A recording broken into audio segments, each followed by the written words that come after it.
Hi, hello, வணக்கம் மக்களே. இன்றைக்கி நம்ம பார்க்கக்கூடிய இந்த வீடியோ ஸ்பான்சர் பண்ணுறது நம்ம பைமோட் அப்ளிகேஷன். பைமோட் அப்ளிகேஷனில் நீங்கள் உங்களுக்கு தேவையான வீட்டு பொருட்கள், அதாவது க்ரோசரி ஜாமான்களை வாங்கி அனுபவிச்சுக்கோங்க. ஓகே, வீடியோக்குள்ளே போகலாம். இன்றைக்கி நம்ம பார்க்கக்கூடிய டாபிக் சோழர் வரலாறு, அதாவது சோழ மன்னர்களின் வரலாறு. வீடியோக்குள்ளே வாங்க. சோழர் மன்னரின் வரலாறு. சோழர்களின் வரலாறு. சோழர் என்பவர் பழந்தமிழ் நாட்டை ஆண்ட மூவேந்தரர்கள் ஒரு குலத்தவராவர். மற்ற இருவர் சேரர்களும் பாண்டியர்களும் ஆவர். நெல் இயற்கையாகவே மிகுதியாகவோ விளைந்த நாடு சோழ நாடென்பது வரலாறு.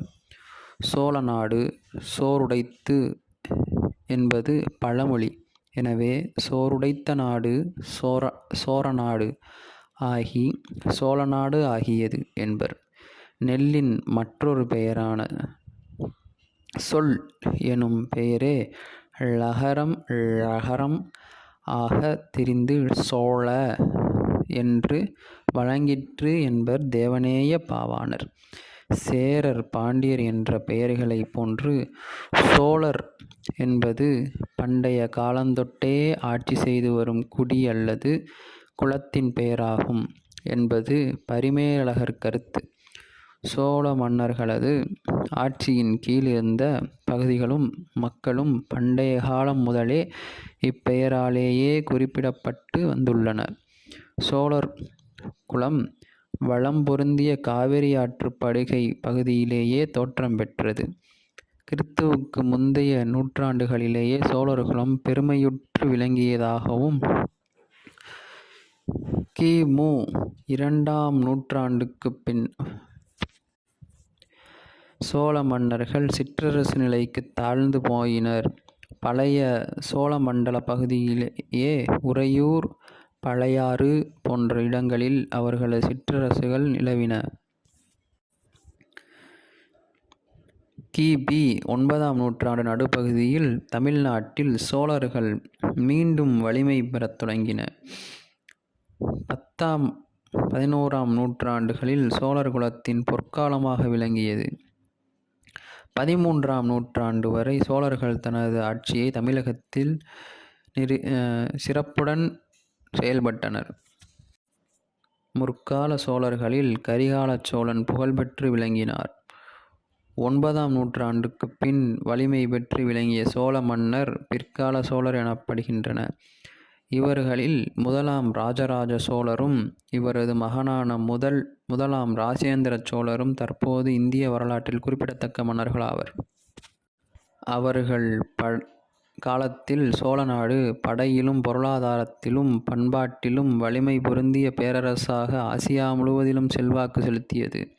இவர்களுடைய எல்லை வடக்கே ஒரிசா வரையிலும், கிழக்கே சாவா, சுமத்ரா, மலேசியா வரையும், தெற்கே மாலத்தீவு வரையிலும் விரிந்திருந்தது. ராஜராஜன் தென்னிந்தியா முழுவதையும் வெற்றி கொண்டதுடன் தெற்கே இலங்கையையும் வடக்கே மாலத்தீவையும் கூட கைப்பற்றியிருந்தார்.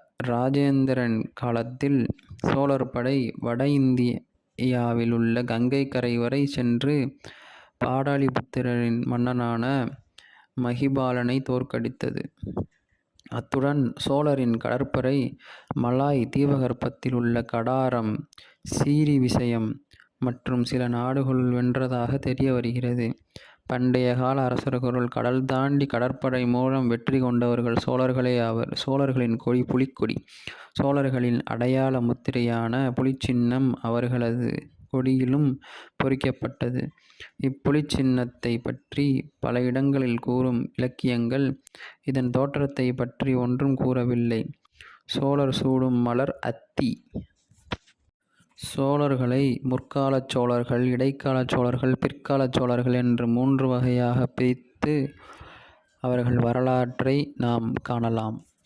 தற்போதைய தமிழ்நாட்டில் சோழர்கள் ஆண்ட பகுதியை காணலாம்.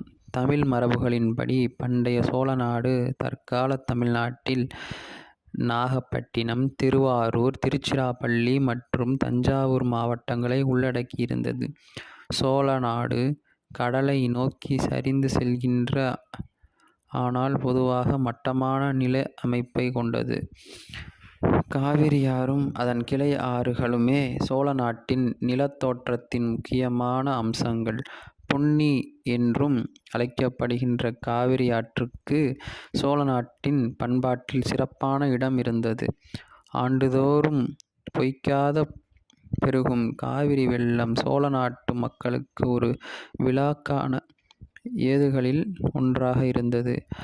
ஆண்டுதோறும் கொண்டாடப்பட்ட ஆடிப்பெருக்கு விழாவில் அரசர்கள், ஆண்டிகள் எல்லோரும் பங்கு பெற்றனர். இதுவே சோழ மன்னர்களின் விரிவான வரலாறாகும். நன்றி, வணக்கம்.